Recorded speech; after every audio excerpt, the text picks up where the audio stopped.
Jim, can you hear me? I can, Leah. Can you hear me?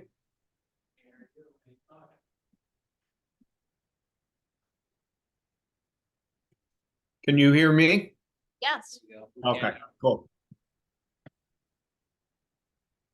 We're just gonna wait a couple more minutes, Jim, simply because we only have 3 board members here, No problem. if you don't mind. I do not.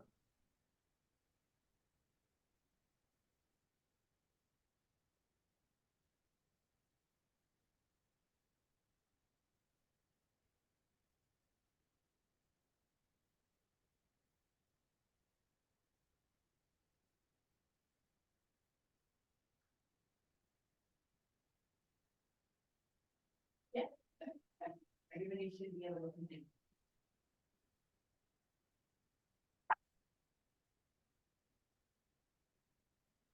Do you folks want to grab the printed out PowerPoint presentation, which I make sure was in?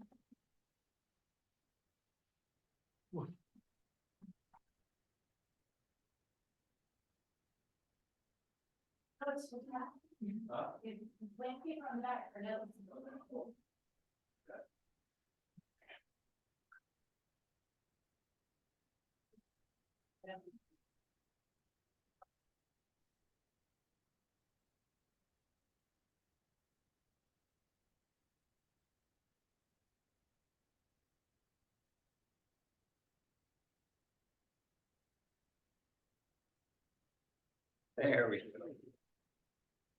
Doesn't give us a quorum, but good moral support. Agenda. So 6:30. Oh, jeez. Do anything illegal. Mhm. You like to? I think. Yes. And you said the. We might have to. I didn't see it. That's Well, why because I was thinking 7 o'clock on my. There's nothing on here. We were the only I thing. just didn't realize. Oh, It geez, says 6:30. the highlighted. If other people. Guys, I made it loud and clear in the email. That's mine. Mhm. You made it though, so that's good. Yeah, you're within the margin of error. Jim, we have our solicitor here now, Kevin Gavin. Maybe some other board members will join us. But we did have a highlighted 6:30 PM start time. As we talked about, our workshop will be 1 hour long. If other planning board members join us, there is the regular agenda afterwards to approve minutes and continue with a submitted application that the applicant requested a second continuance, but there is no other hearings or other matters to be heard. And if we don't have a quorum, we won't be dealing with any regular planning board agenda items at all. So Jim, if you don't mind just moving forward with the start of our work session that we have to discuss tonight, that would be great. Happy to do it. All right, hold on just a second. Let me get the slides all set up here.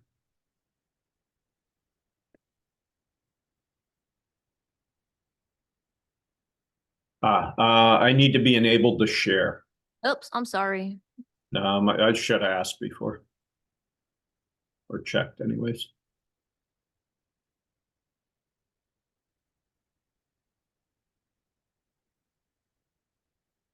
You should be able to share now. Okay. Yep, looks good.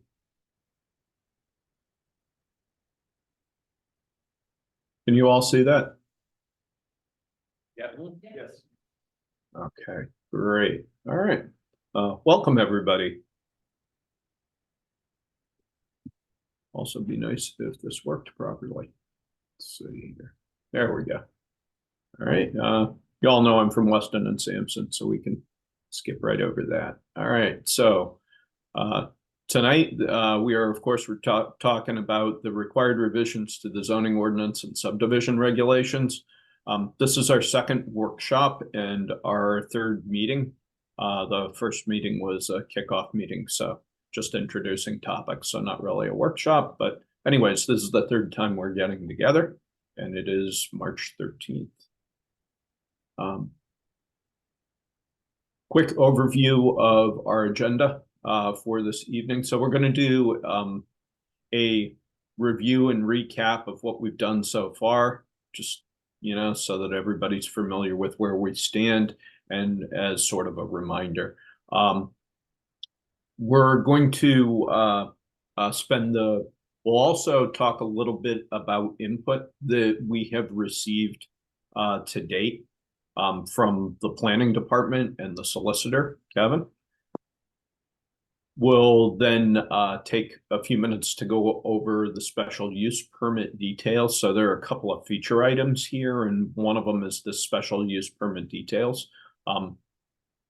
Leah is going to help us with that, since she and Aaron have been working on it pretty diligently over the last few weeks.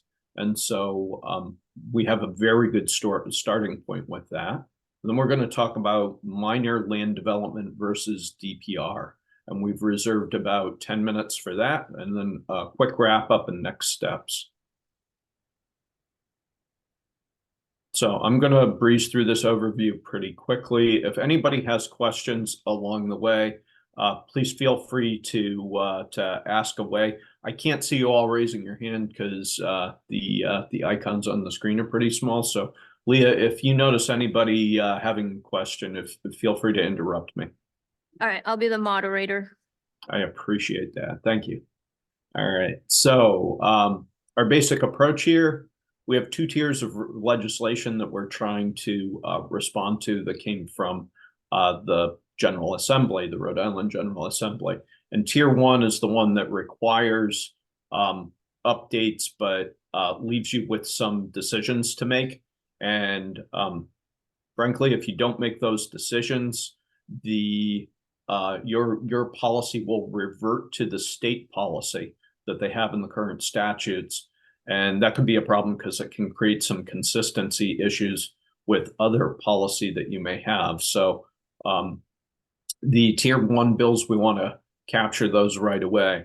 The tier two ones, if for whatever reason you didn't get around to making those changes, it would just become state standards. The state standards that are in the statute, they do not have potential consistency impacts on your zoning or subdivision. And so you just end up being with the state standards. Now you're going to have to adopt those anyways. You know, so the fact that you might not have had a chance to do it by June 1st when this or June 30th when this takes effect, it basically turns into that anyway. So so they are less critical. We have templates that we're working from that were developed by Rhode Island Housing. We help them put those together. Ultimately, you'll need public input and local board and commission input, which is part of what we're getting right now. And quick thing, how do we get there? So local regulatory review, draft regulatory language, and then a public hearing and adoption process. These are the tier one bills. We've been over these before, so again, I'm going to kind of breeze through this really quick. And, you know, it's just, and we'll go through it in a little more detail as we get into questions that we're trying to answer this evening. But there are three main things that we're looking at: zoning and special use permits, pardon me, variances and mergers, subdivision and land. That was another one of the bills, and then adaptive reuse. Oops.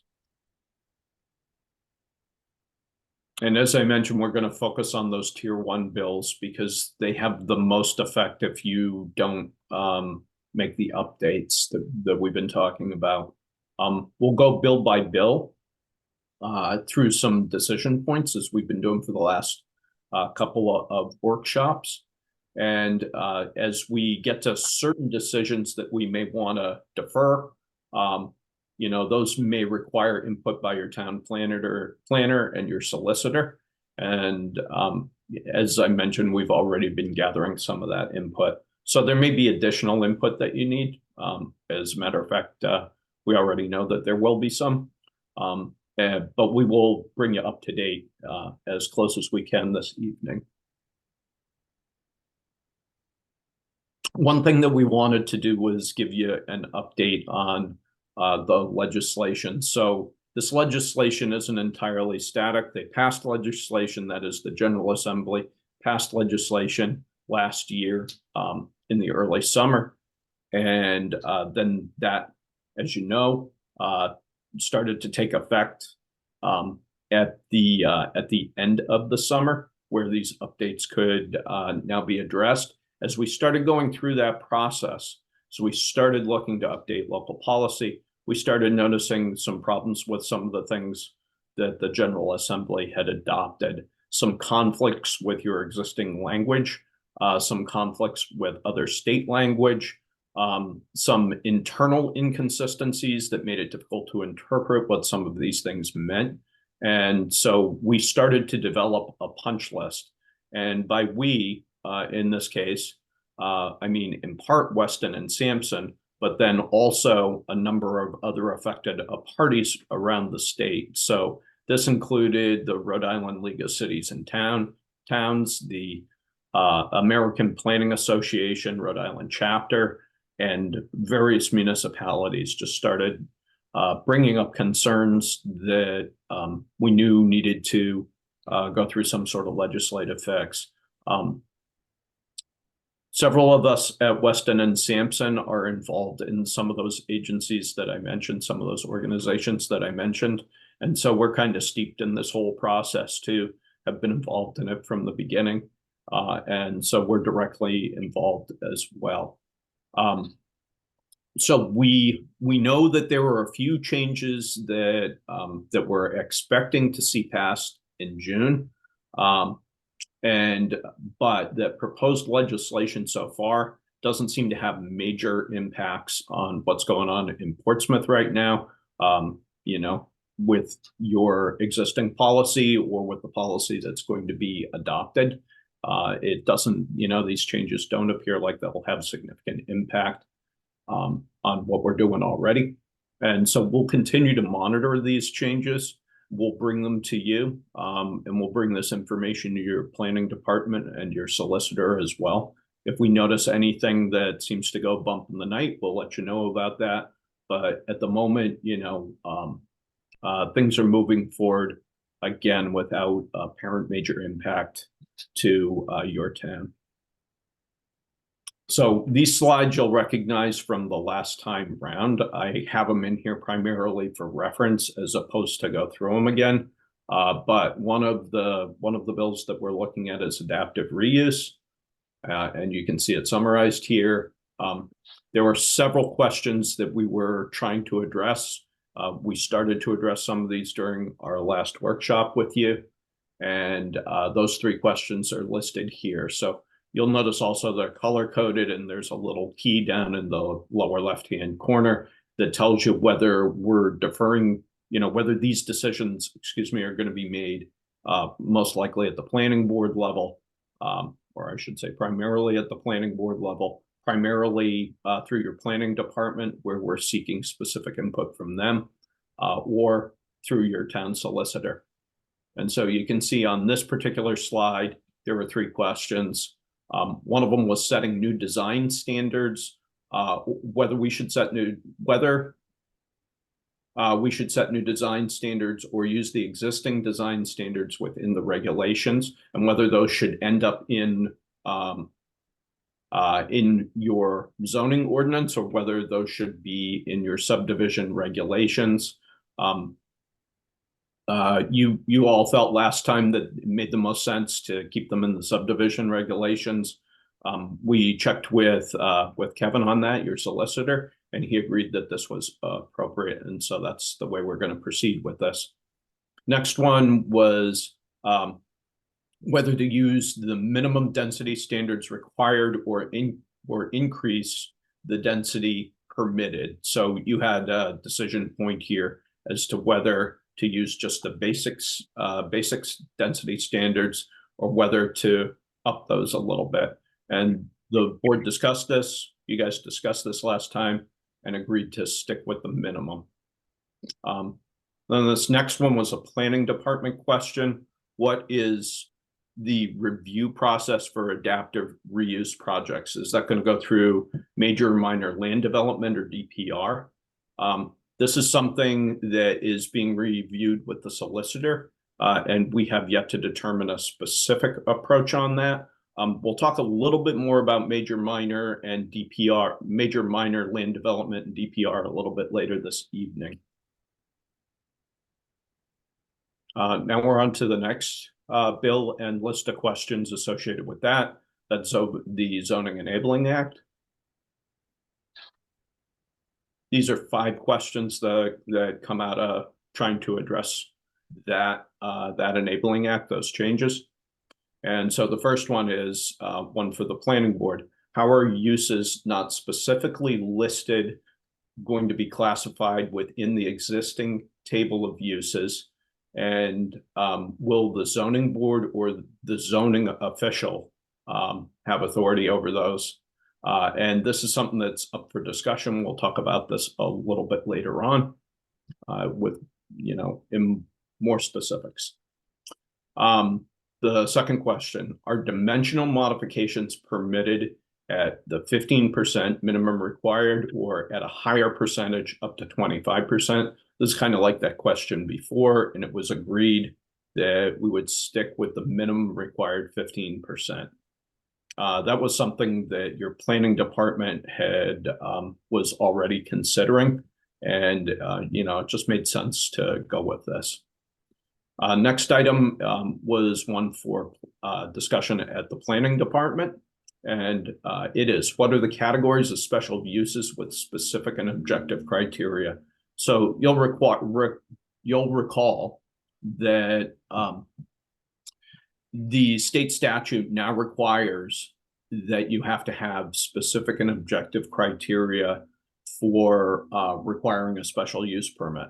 So, the normal sort of list of options with permits are, yes, they're permitted by right, no, they're not permitted in a given zone, or they're only allowed with a special use permit. And it didn't used to be that you needed to have specific and objective criteria for those special use permits. Now you do. And so that means that you have to have a much more airtight process for special use permit criteria, or you have to push them to yes or no, one of those two. So this is something that your planning department has been working on already. And a little bit later on, Leah is going to go through a proposed table of items that would change from the existing designations, either from yes to no, or yes to special use, or no to yes, no to special use, or special use to yes, special use to no. Or that you would start to think of, start to develop specific and objective criteria. So we'll go over that in more detail a little bit later on. Question 4, are modifications less than 5% granted without notice? Or are they to be granted without notice? And the answer is yes. Item 5, do you want to permit the alteration of non-conforming development that was established by a variance? This is, this is a somewhat complicated question. We're, thinking through this, has some complexities to it. And at this point, in our discussion with the solicitor, it made sense to try and find specific examples of how other communities have done this and then revisit the question. So that's what we're planning to do with this one, or in the process of doing, I should say.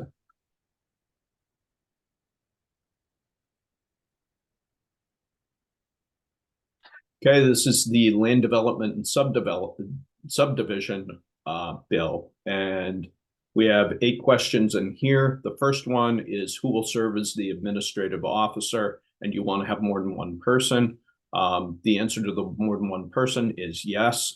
That's likely to be the assistant town planner and the planning director. This is a change that I think you folks were considering anyways, and that'll take effect, June 30.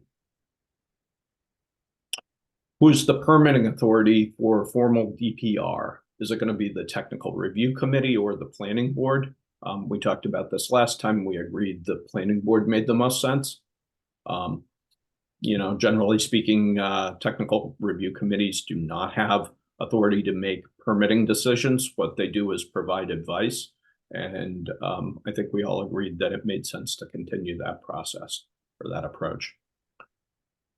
Question 3, minor land development thresholds are minimums. Do you want to increase those thresholds, allowing for the AO, the administrative officer, to review and approve more types and sizes of projects? And the planning board agreed last time that the answer to this should be no. We should keep it, as is. Next question, who is assigned to sit on the TRC? Because now you can have members of the public sitting on a TRC, and that's new, of course. And so there was some discussion about this, what made sense. There was agreement, between the planning board, the solicitor, and the planning department that the planning board should retain the appointment authority for the TCR. That shouldn't get moved to somebody else. And we would recommend, since you already have this TRC process in your policy, we would recommend probably sticking with what you have. It's worked pretty well so far. And it includes a TRC with the planning director, assistant planner, the building official, fire chief, and fire marshal, the police chief or the police chief's designee, DPW director, and the Portsmouth and Water District engineer. So those folks would still sit on the TRC, have advisory authority, and this TRC would not include members of the public. Question 5, who will review and approve final plans for minor subdivision and land development projects? Should that be the TRC or the AO? We would recommend that the AO retain that approval authority and that the TRC continue to be advisory. We can talk about items 4 and 5 a little bit more after we get through this overview, if that's something you'd like to do. And what constitutes a minor change versus a major change? We agreed, Weston and Sampson agreed to pull information from other towns, some examples, and provide that to you. We're still in the process of doing that, but as soon as we have it available, we'll bring it to you. Let's see, this was a solicitor question, and it is, what is eligible for administrative DPR versus formal DPR? And again, this is one that we're going to take a look at and provide some examples and advice on. The same thing will pertain to this last question, which is if the administrative officer is permitted to provide waivers from regulations with specific items, what specific items can they waive? And again, we will do some research and provide a recommendation to you. Let's see, there were several additional items that we were asking for Kevin's input on. So additional solicitor input. One of these things, several of these things are still in process. One of them highlighted in yellow here that we needed to do additional research on is the time clock around the UDR. So in the statute, in the state statutory language, it's pretty unclear what the time clock needs to be. And we agreed that we would provide some, Weston and Sampson would provide some research and approaches on this. And we would keep an eye on legislative updates, because our understanding is that this is on the punch list for the General Assembly to fix. They haven't gotten to it yet, but again, we will keep our eye out for this. And then this last item is the 2023 changes to the state law created a significant overlap between definitions of minor land development and DPR.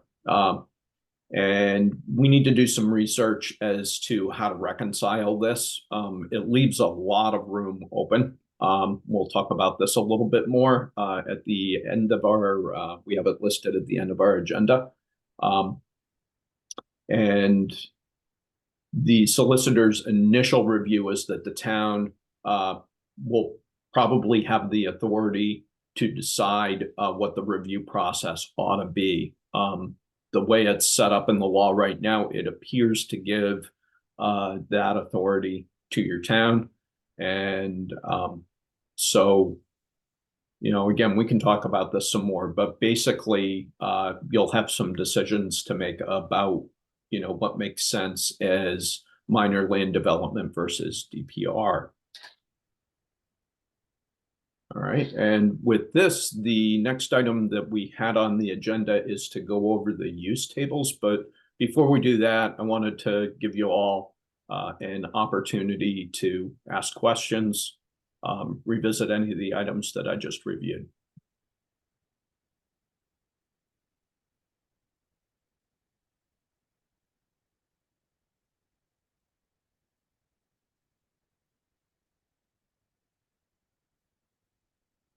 Steve Johnson has a question. Yes, sir. I'm a little bit confused about whether any of these changes from last summer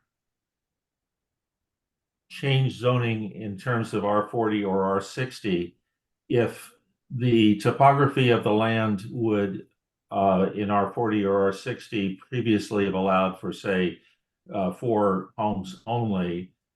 Can you now build 8 or 10 under these new rules? So, so that's a good question. I would want to do a little bit of research on that specifically and make sure I'm giving you a correct answer. But it does allow for density increases, and yeah, in certain cases, it allows, if you already have existing development, to add ADUs to those lots. So that would add density to them. And I don't know, it's a little bit dependent on the specific situation. So it's hard to give you like a very definitive answer off the top of my head.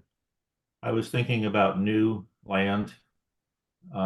You know, if someone has 5 or 10 acres that's zoned R40 or R60, where you could have developed only 4 lots or maybe only 3 lots before because of the topography, could you now put in 6 or 8 or more under the new law? Yeah, you might be able to, because some of these new policies change setbacks significantly. And you know, it also depends on the, you know, specific type of development that you're doing. And I know you said new development, but you know, it also depends on whether it's new versus redevelopment. It's essentially virgin land that I'm specifically asking about. Yeah. Thank you. You can go ahead and mute me again.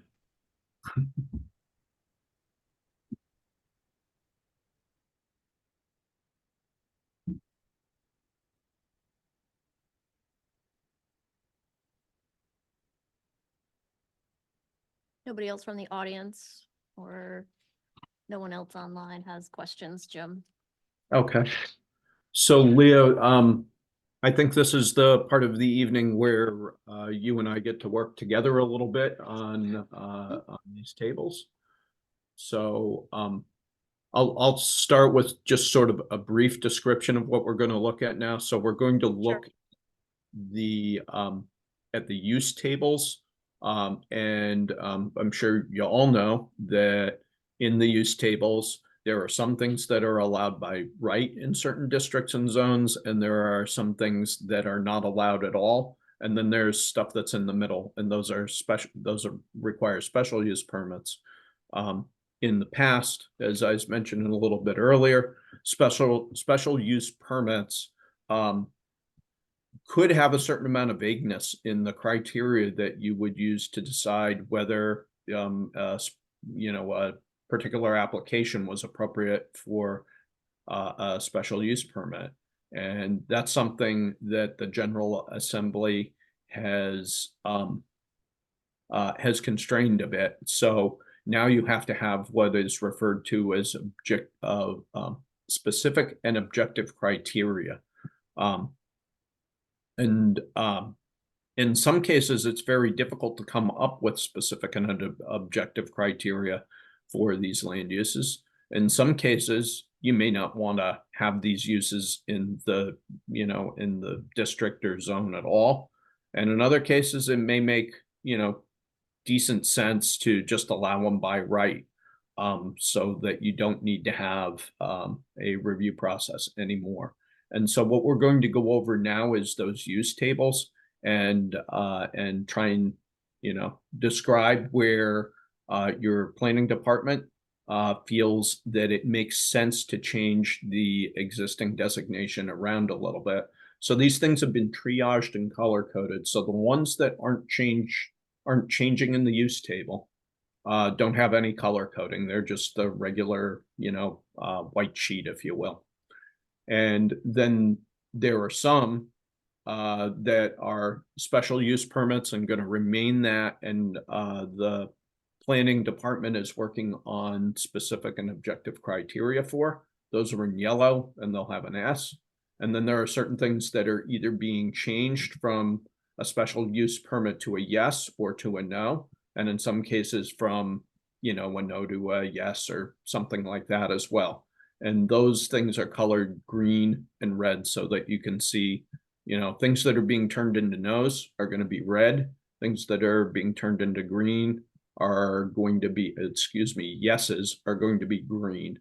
And we'll go through those uses one by one, sort of row by row. And, as we get to those, I'll basically turn it over to Leah to explain, the thinking behind the changes that are being made. We may be here all night now. So I'm open to any way that you might want to consolidate the discussion here a little bit if you want to. I don't know if there's any way else to Yeah. do it other than going by class or use. If you just want to go, Jim, through what we see on the current slide here. You want to go one by one and leave it to Sure. people to ask questions? Sure. Okay, so the first one is under residential, allowing one detached dwelling unit on a separate lot occupied by not more than one household. So obviously a single family. And in your R10 through R60 zones, that's allowed by right. And then in commercial, I believe C1 is commercial. It's currently in your policy, it's a special use permit. Proposal is to change that to a Y, making that a yes. And then in these other designations in these other districts, industrial, low and high would be changed from a special use permit to a no. And then the YD district and the TEC district, and I'm sorry, I don't know those off the top of my head. Those would be waterfronts and town center. Okay, that makes sense. Okay, so for those, they would go from special use to a yes in both cases. So that will kick back to you, Leah, for any questions. So that's a perfect example of where there is currently yeses, special use permits, and where there seems to be an obvious, reasonable way that we could easily change a special use permit to a yes, particularly in the commercial district as well as the town center and waterfront zones, simply because there's already residential dwelling units in some of the commercial spines in Portsmouth, as well as what we have designated as the town center. So that's how I narrowed down to change a special use permit to a yes. And in the industrial, whether it be light industrial or heavy industrial areas, you generally don't see residential in those areas. So it seemed obvious to change the special use permit to a no.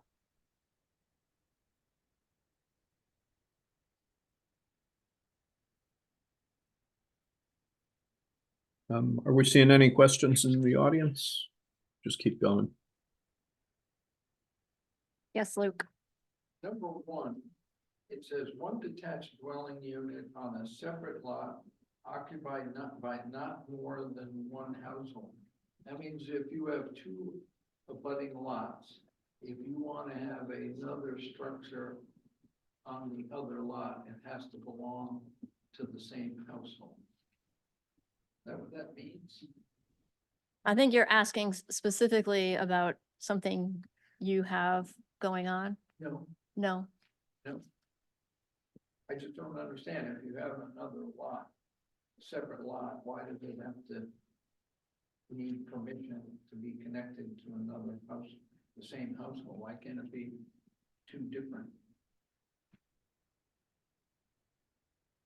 I think, Leah, correct me if I'm wrong, even though the wording here might, appear to be a little bit, convoluted, I suppose. Yes. As I'll say, that this is really just talking about single lots with single dwellings. So if you have, Yes. an individual lot and you want to build a single family house on it, Mhm. and that's just one house, just one dwelling unit, you can do that in R10 through R60 currently. And the proposal would be that now in commercial, you could do that by right. And in the waterfront district, as well as the town center, you could also do that by right. And in industrial zones, you'd no longer be able to do that. But why does Correct. separate come in?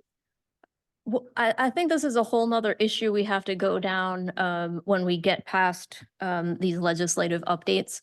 The use table is completely antiquated, and as I was going through this whole use table, I started peeling back the onion, the layers of the onions, and I was like, oh, we need to break out these uses. We need to change these uses. These uses are so convoluted. These uses need to be updated. We need to add more uses. Just number one detached dwelling unit on a separate lot occupied by not more than one household.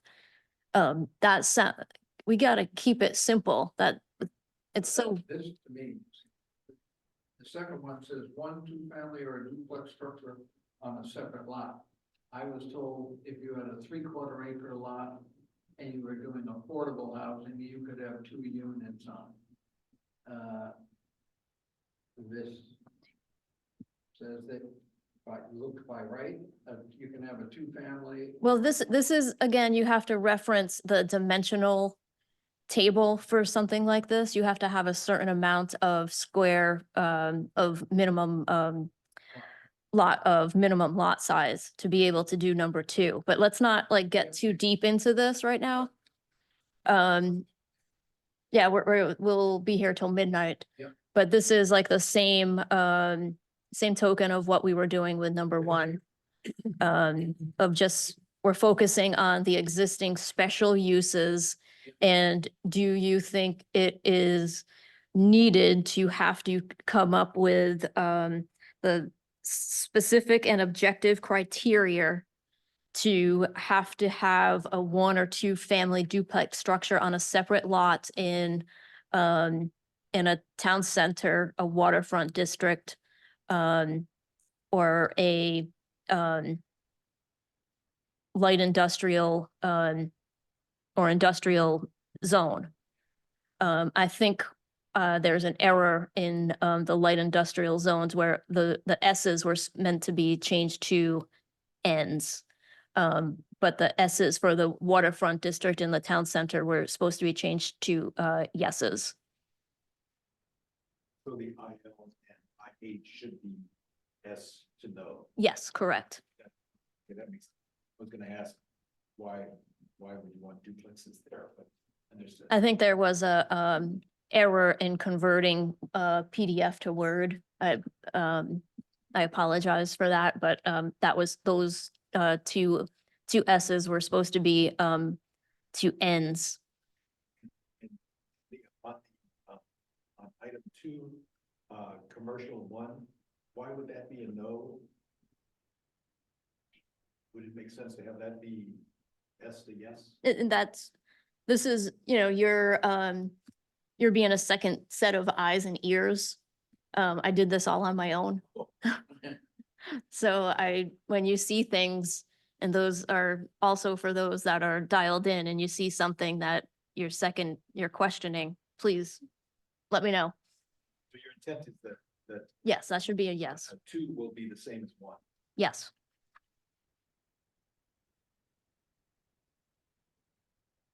Does that make sense, Jim? Yep, I think so. So, row 2, C1 should be a yes, right? Yes. Yep. Yeah. I'm trying to make some notes of these things as we go along, and I guess. We also later- have Heather here too, in case you miss anything, Jim. Okay, that's helpful.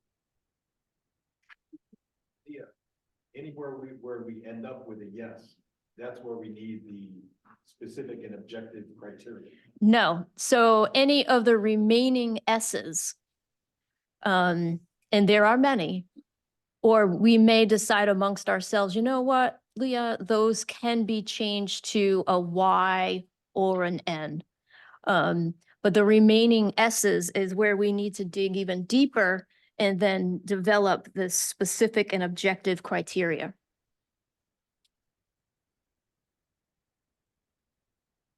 So, moving, yes, if we leave them as, yeses and we don't do anything, they'll become yeses by default. It looks If we like don't come up with the specific and objective criteria. they become by right. Right.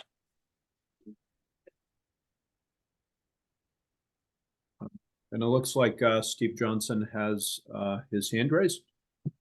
Just a quick question. So the difference between 6 and 7, would I be correct in understanding that in 6, it can't be visible from the street, but in 7, it would be visible from the street, and therefore you will be establishing specific rules for how the special use permit would be granted or denied.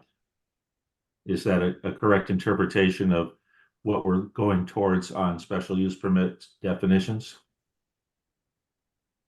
Yes. But I think conversion of an existing dwelling unit to accommodate not more than 2 households. And contrasting that with number 6, I think where it's automatic as I long think as. the number 6, the special use permits in light industrial waterfront should be turned to no. I'm sorry, I was looking at R10 to R40. I'm sorry, my question is only regarding R10 to R40. Which row, Steve? R10 to R40, 6 and 7, rows 6 and 7. And I'm trying to understand the distinction between 6 and 7. So 6 is you can convert a single family dwelling to a 2-family dwelling as long as it doesn't look like that's what you've done. And that's automatic, as I understand the table.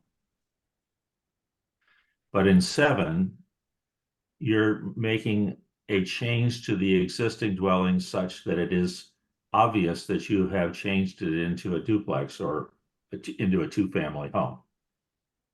And you would then have that permitted subject to a special use permit.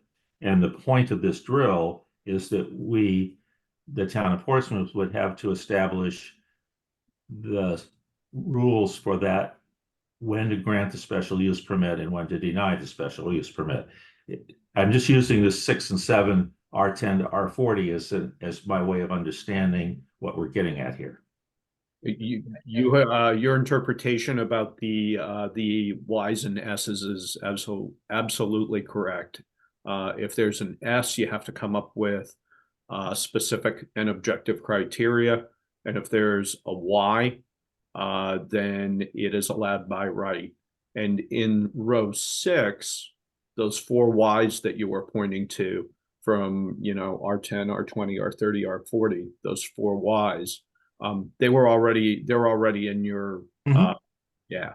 So there's no change in those. And we're not proposing any change to anything that is in white. That's correct. And then in row 7, those S's already exist as well. However, you're going to keep them, and what you want to do is have criteria for them. Now they need to be defined. That's This right. makes an awful lot of sense to somebody sitting in the back row. Thanks so much. But I believe there's a fundamental difference between 6 and 7, where 6 is up to 2 dwellings and 7 is more than 2 dwellings. Right. Yeah, Yes. Yes, so they're not the same. they're not the same, but again, I think there is plenty of room to clarify. Yeah, I think it's important when we're looking at the column that has, the uses, the description of the uses in residential. At this point, these are uses that are in your existing standards. And at this point, we're not proposing any changes to the way those things are worded. Although there is a recognition that some of the wording is a little convoluted and probably needs some update. Like, for example, when we were talking about separate lots in items 1 and 2, I don't know, I might personally want to change that to individual lot, because I think separate lot implies that there are 2 lots, and really what we're talking about here is a singular lot. I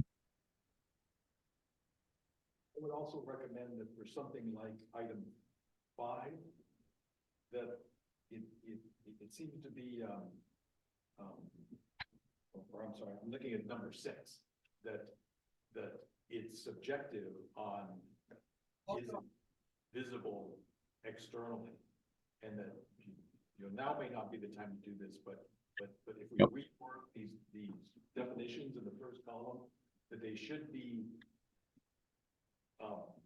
action or not subjective. If I can just, this whole thing we're doing now is to address the legislation from last year. Yes. We also anticipate having a total overhaul of the zoning ordinance. Okay.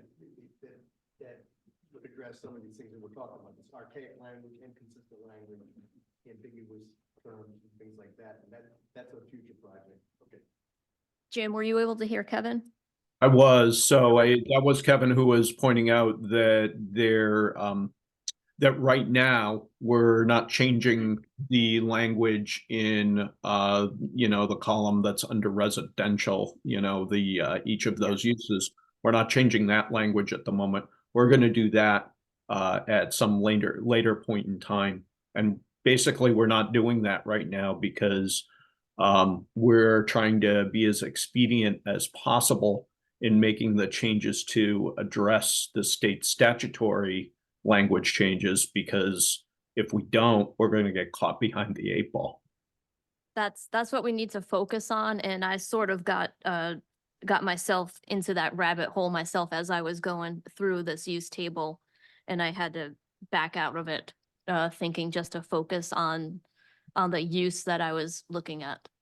As a fellow rabbit, there are lots of carrots in this one. Yes. All right, let's keep moving along. All right. So we kind of did 6 and 7, but maybe we'll want to revisit those, but we have not touched 3, 4, and 5 yet. Do you want me to go back and go through 3, 4, 5?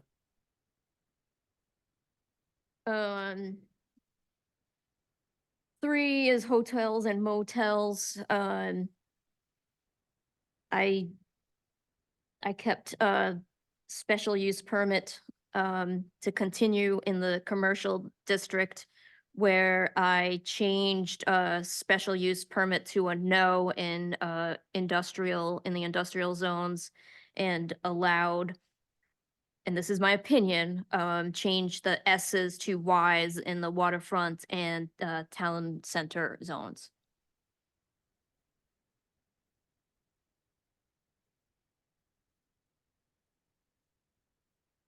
And then row 4, there really is no change. The only point here is that special use criteria will be needed to be developed under the waterfront district for row 4. And that whole use is sort of being questioned right now. I don't want to get too far into it, but that's for a later discussion point. So, which is why I didn't touch that one at all. And then if we kind of go down through these rows, you know, again, trying to keep things short and sweet for this evening. Row 5, row 6, row 7, row 8 have no changes in the letters. However, there are, you know, several cells that are colored yellow because we now know we need to come up with special use criteria, specific and objective criteria for these special uses. And that's something that's in process, as I understand it, right, Leah? Yes.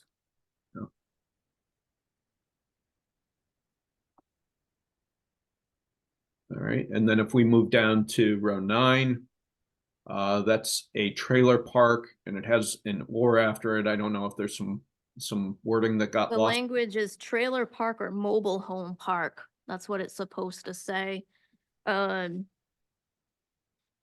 Right now, across the board, they are ends. But currently it's a special use permit, which is allowed in a high industrial zone. So I just changed it to yes.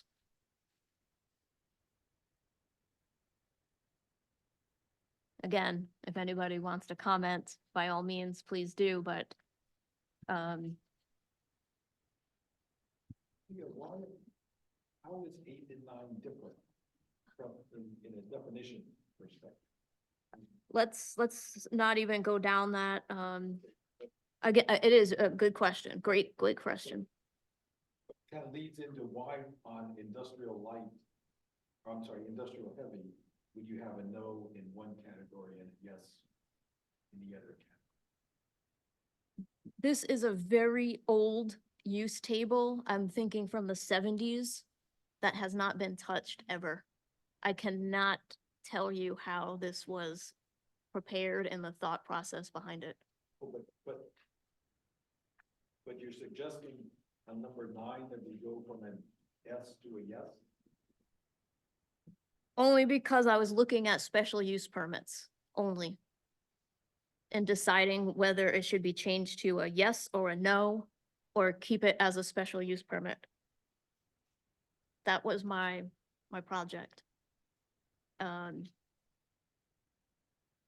think it's a good idea to have that, yes, because there is, like Navy land they were trying to give that you couldn't build residence on, but you could pave the damn thing and make a trailer park, a mobile home park, you know, there should be room for doing something like that with some of that land that you can't normally develop. But then should number 8 also be a yes? Potentially, Because it says yes. you can't just have a trailer anywhere except for in a mobile home or trailer park. So you can't do anything with the trailer out of anywhere except for the trailer park. And the only place that you could start a trailer park, other than an existing one, is in a heavy industrial spot. The way I see it. I'm going to highlight 8 and 9 as ones for staff to further review, okay? Yep. All right, moving on to apartments, condos, cluster and townhouses. Everything for residential R10 to R40 is being kept as a special use permit, not allowed in the R60. I changed it from an N to a yes in the C1, which is not showing in the table.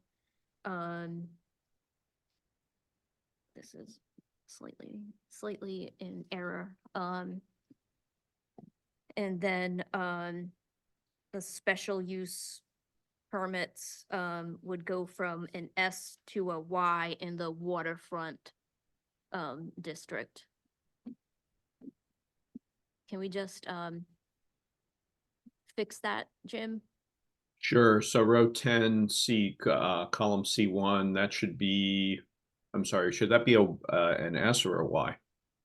C1 should be a Y, Okay, but an N in the industrial, light industrial. okay,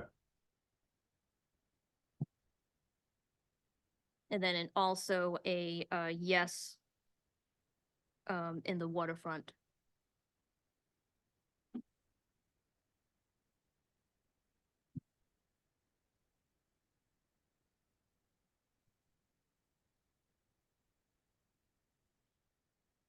so I think this is something, Leah, where those kind of problems came up that I'll take a closer look at those things and try Sure.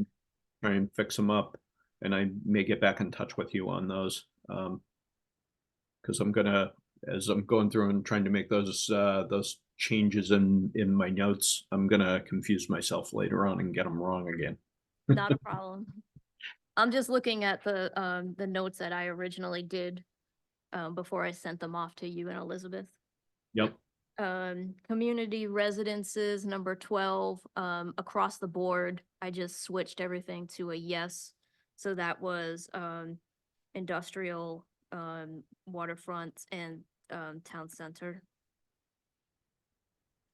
And then no changes to row 13 and 14. No. So we could go to the next slide once we're dispatched with 12.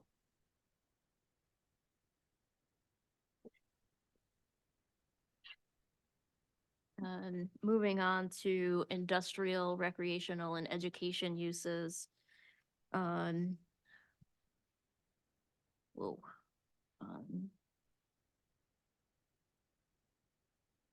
Private nonprofit libraries or museums, you don't typically see these sort of uses in the R10 to R40. So I just switched them from special use to an N. They were already an N in the R60. And town center, I changed it from a special use permit to a Y. 7, private nonprofit community center, building, settlement house, adult education center, or other similar facility. Keeping the S's in the residential districts, changing the special use permit to a Y in the C1, and doing the same in the town center. Number 8, I highlighted as something that just needs to be broken out further as hospital, clinic, infirmary, nursing home, convalescent home, institutional residence, group home. There are some that could probably be allowed in a residential district, but others that are clearly in a commercial or industrial area. So I just pretty much kept that as is for now. Daycare center is the same, haven't changed that one. Family daycare home is, I just changed the S in the commercial district to a Y, as well as the S in the waterfront district to a Y. 10, And then I'm just looking down at my paper. If anybody has a question, just say something. Family daycare home, that's a Y across the board. There was a special use permit under commercial waterfront as well as town center, and I just flipped that to a Y. Trade, professional or other profit school for gain. There was a special use permit existing for commercial and town center. I kept that as is and changed the industrial zones from an S to a Y. Private nonprofit membership or social club or lodge. Everything is a no, except the existing special use permit in the commercial district I changed to a Y. The country club, golf, swimming, tennis, or other outdoor recreation facilities, I felt that, that was, ideal for special, certain criteria, so I kept that as, S's. 13 indoor entertainment and recreation facilities operated as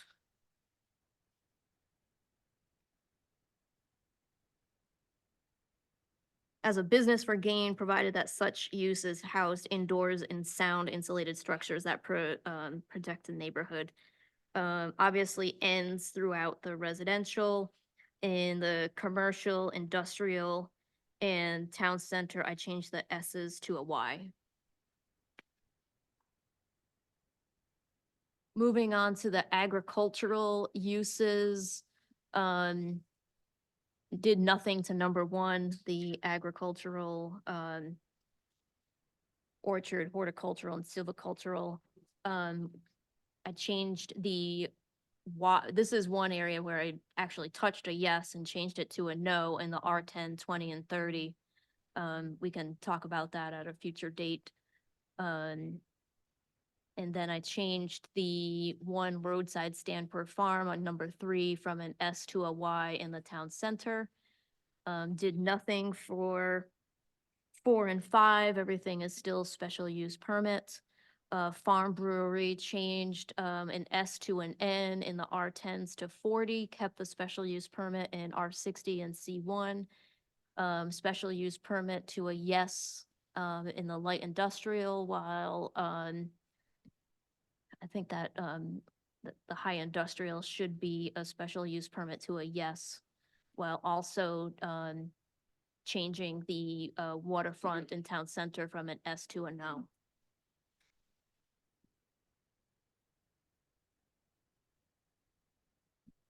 Offices and laboratories. The only change I made to D1, which is offices and laboratory, was change a town center special use permit to a Y. Number 2, special use permits under industrial, I changed to yeses. And the special use permit under town center, I changed to a yes.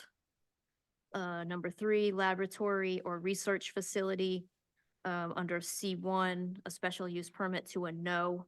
Special use permit to a yes, under light industrials and the waterfront district. Radio, television, or recording studio. C1, industrial, I changed from a special use permit to a yes. Waterfront district to a no, and town center from an S to a Y. Moving on to retail and consumer services establishments. The special use permits that were required in light industrial, I changed from a S to a Y in light industrial, an N in the high industrial, and a yes in the town center. While moving on to number 2, store for retail sale or merchandise, provided that there is no manufacturing or assembly on the premises. C1, I changed an S to a no, S to a Y in the industrials, and keeping the special use permits, in the waterfront district in the town center. Did I just say that correctly, Jim?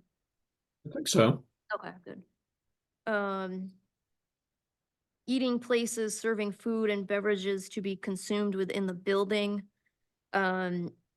Keeping everything as is except changing the special use permit required in the town center from an S to a Y. Number 4, stores for sale of marine supplies and associated items, including boats and trailers. I did not change at all. Service businesses serving needs of local residents. The S's that are currently under light industrial and high industrial, I changed from S's to Y's, as well as the S in town center to a Y. Marinas, including sales and repair of boats and related supplies. Everything is a special use permit. I changed the special use permits in the residential zones to an N. I changed the commercial to a Y, as well as the industrial areas. And the waterfront already is a Y, and the town center is a no. Mortuary or funeral establishment where the crematorium is not permitted on the premises. Believe it or not, that is currently an S in the residential zones, which I changed to a no. It's not allowed in the R60 already. It is allowed in the commercial. Special use permit required in the light industrial and high industrial, and I changed that to a Y, where there's cremation not permitted. Moving on to 7.2, the moratorium or funeral establishment where there is crematorium permitted on the premises. I turned that all to Ns.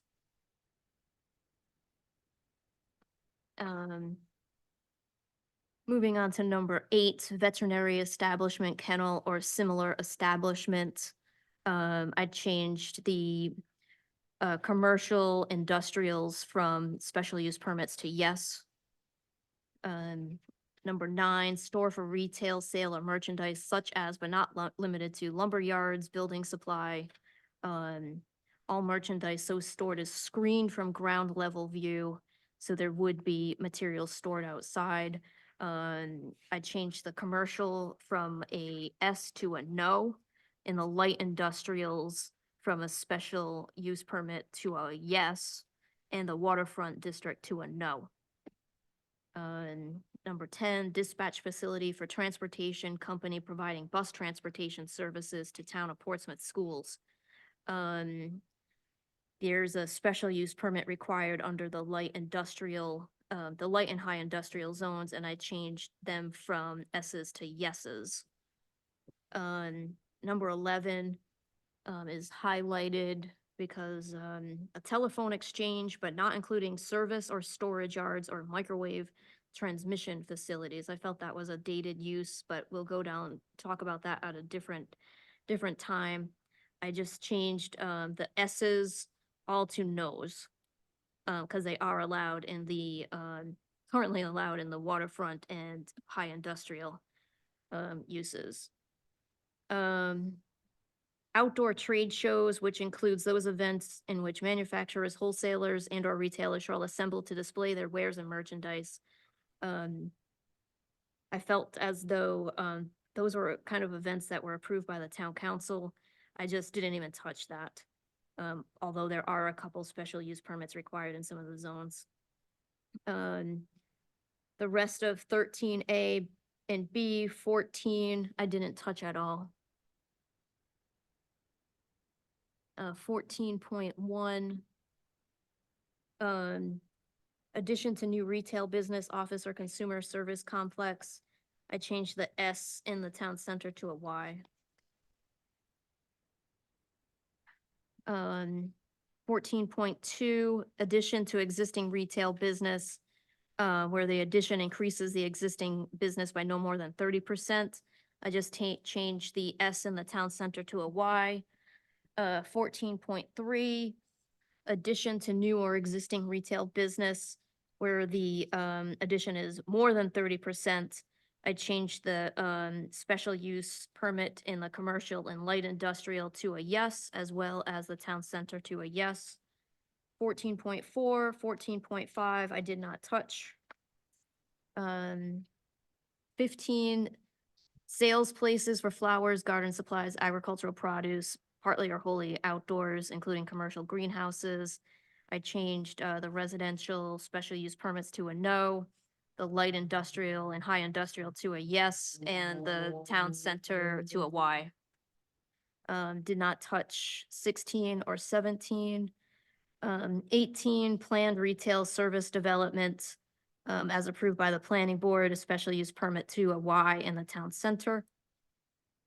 Automotive service and, drive-in retail services, number 1.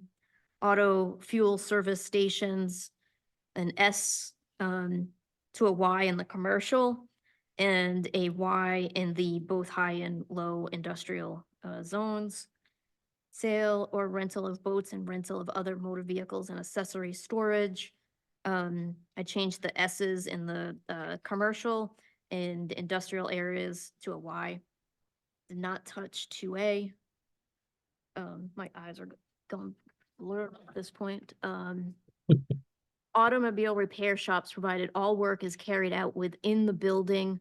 I changed the special use permits to a Y in both the light industrial and commercial zones.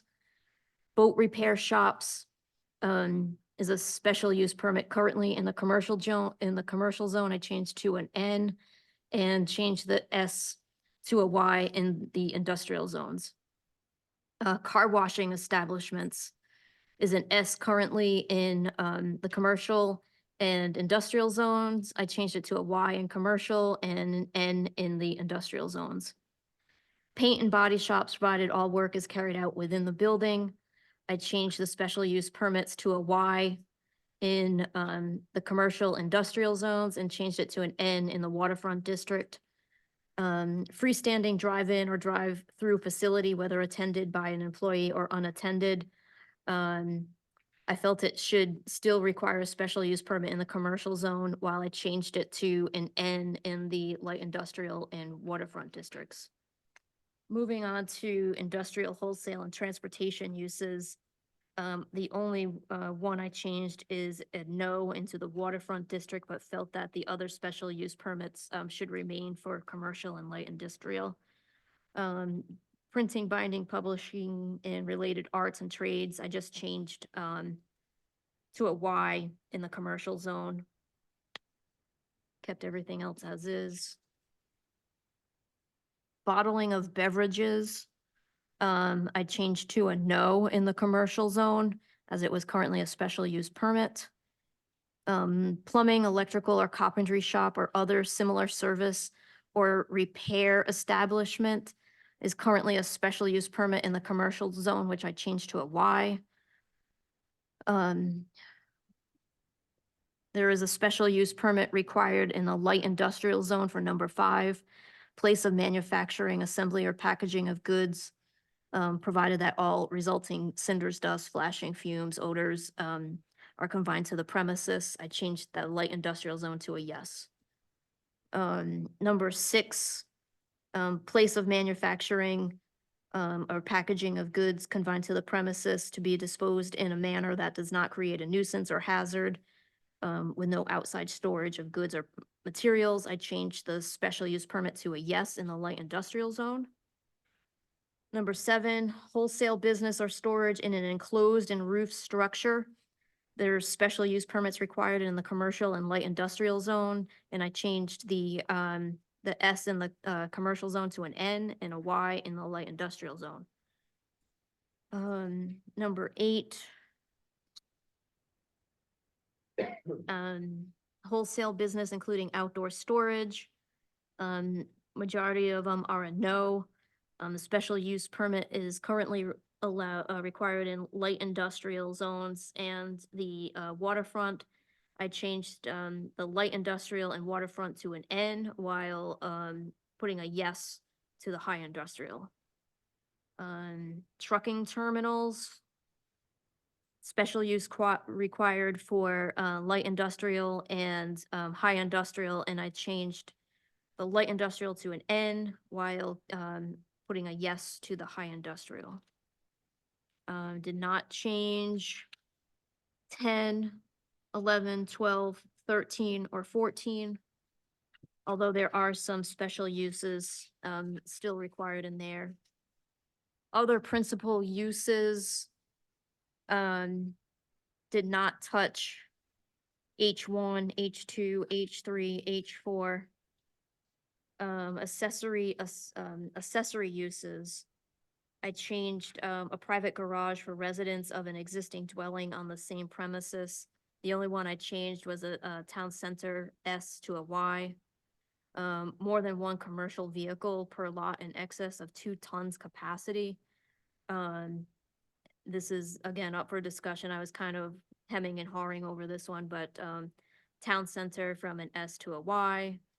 A storage shed with a maximum of 120 square feet. Storage sheds of 120 square feet shall meet all dimensional requirements. The only one that had a special use permit was in the town center, and I changed it to a yes. Private greenhouse, tennis court, or other similar building.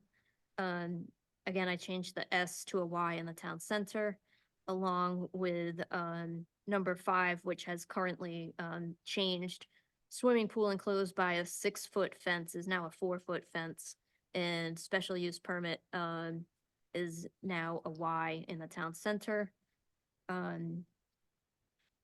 put, moving on to the raising of keeping of animals, I just referenced C2.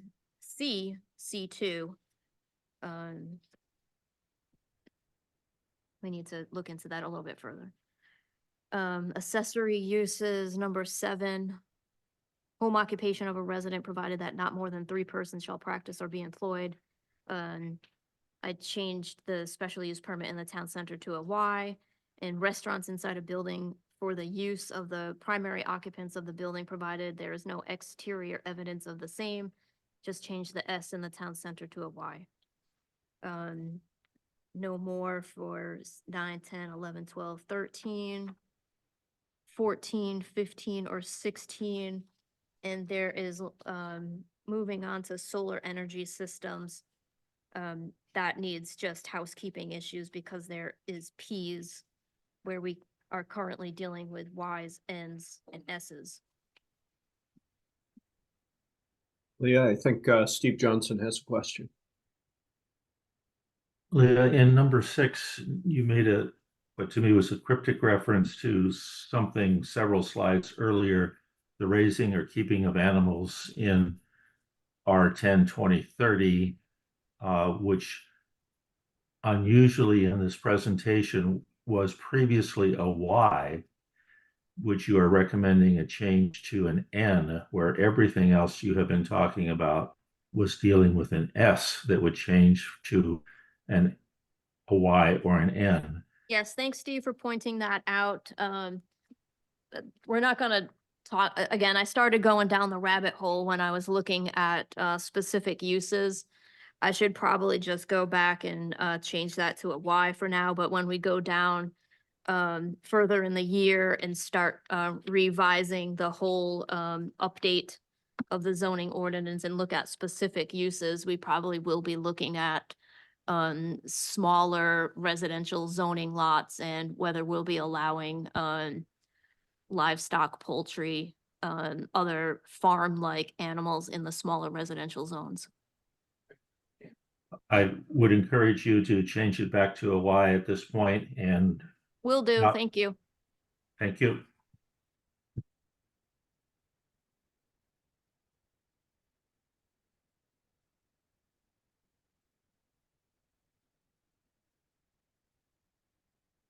Right, we have one other item for discussion, but it departs from the use table, and so I want to make sure that folks have had a chance to ask questions.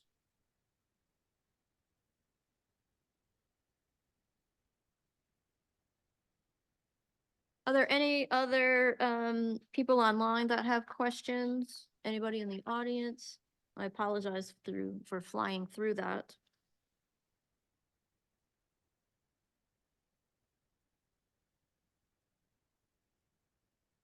No other questions, Jim. Okay. All right, the last thing we wanted to talk about tonight was this issue of the minor land development versus the development plan review process. And the first thing here is a little bit of explanation about what's in the new state statute. In the new state statute, towns cannot require both DPR and land development review on the same project. They used to be able to do that. Towns must have a DPR review process that is consistent with the definition of a minor land development project. And what we mean by that is that you can only have one or the other. So you have to be cautious to make sure that you're not blending these two things, because DPR and land development review are now in the state statute very distinct processes.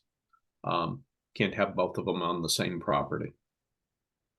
Minor land development, we'd like to point out here, minor land development includes a range of optional triggers, which implies that those project types can no longer be under DPR, because again, you can only have one or the other, not both. So if accepted, if they get accepted under minor land development, so something to be cautious of here. And then this whole all this new language in the statute, this new policy potentially limits the DPR to a small number of project types. As a matter of fact, if we accepted all the optional triggers that are under minor land development for you folks, you'd almost entirely obviate the DPR process. So here's a note that we would like to make, that the AO is authorized to review and triage projects for administrative approval or formal DPR. So you have the choice under DPR as the administrative officer to either do administrative approval for projects, or kick them to formal, where they get reviewed by the planning board. And then minor development plan review is always administrative. It's always an administrative review, unless for whatever reason it triggers a hearing. So it limits the AO's authority to push something to your planning board. So that's an important thing to keep in mind. Current status. So we spoke with Kevin about this. We had a meeting between Kevin, ourselves, and the planning department. And Kevin's opinion is that the town has the authority to decide which triggers to include. That was one of the questions we wanted to ask him, was to confirm that, because the state statute is, I don't know, a little fuzzy on that point. And then we understand that the planning board would like to preserve as many tools as possible. That's from our last workshop. So it is as yet to be determined what we want to make qualify for administrative DPR versus formal DPR. But we just wanted to point out that we've, made a little bit of progress on this, talking through this with your solicitor, getting some direction on that. And now we're going to go out and do a little bit of research, figure out, what other folks are doing with this, and then bring that back to you so that you can consider it. Any questions about this slide?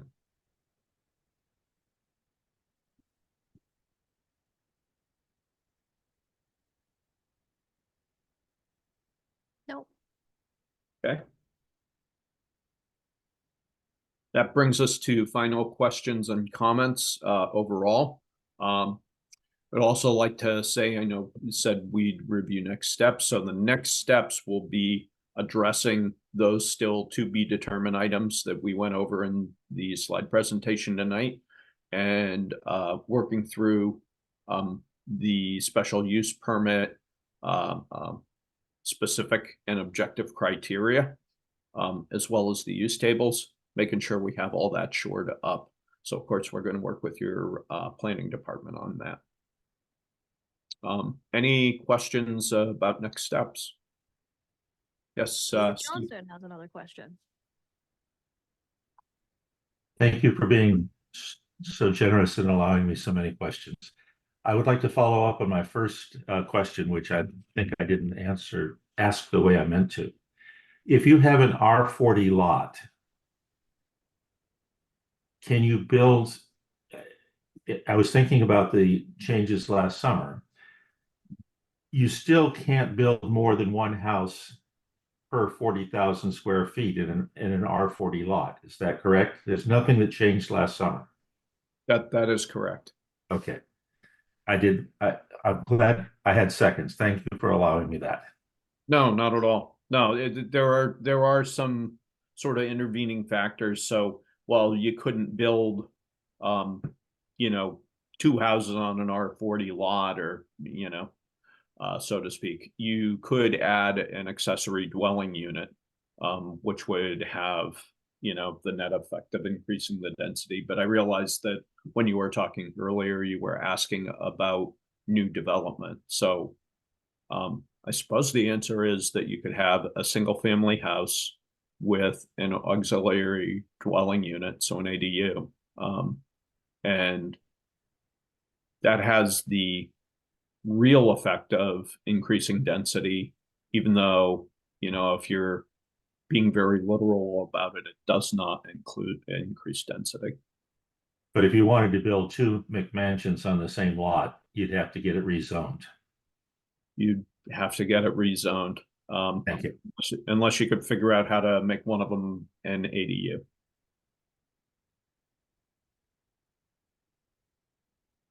How about the incentive for affordable housing, not low income housing, but affordable?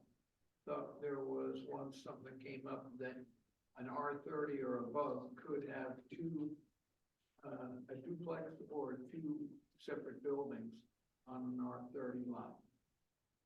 Or larger. Yeah, glad you're raising that.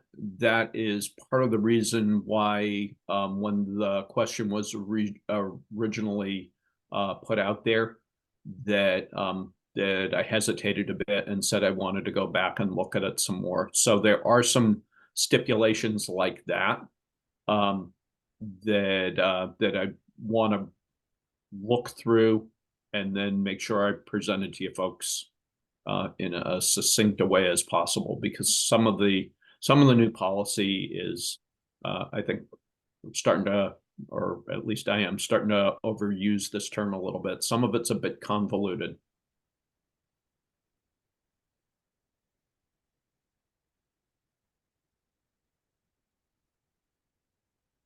Thanks, Jim. Without any further questions, comments, we will wrap up the workshop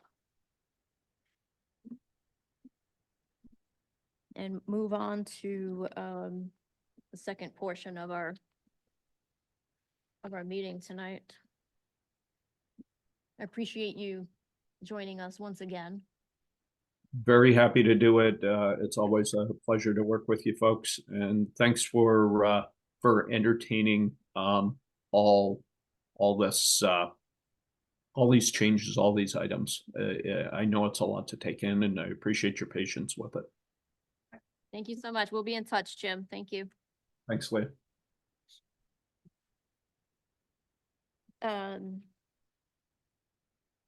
So moving on to the planning board regular agenda. We do have a quorum. We have Ryan, Chris, Luke, and Nora, which we can approve minutes. Yeah, why don't we quickly move up to the DS? You want to stick around? I've told myself. You get enough out of the zoning board? Thank you, Leah. Take care, Ben.